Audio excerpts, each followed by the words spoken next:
ke Foloalindrapy RAH meu papa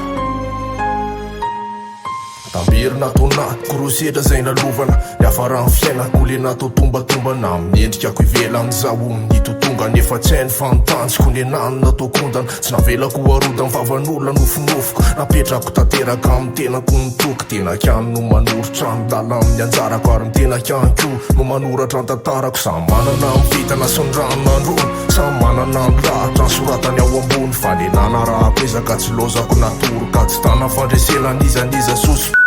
Aza tsara minendriky ivelany ao fa tsy fantatrao iao anatiko ao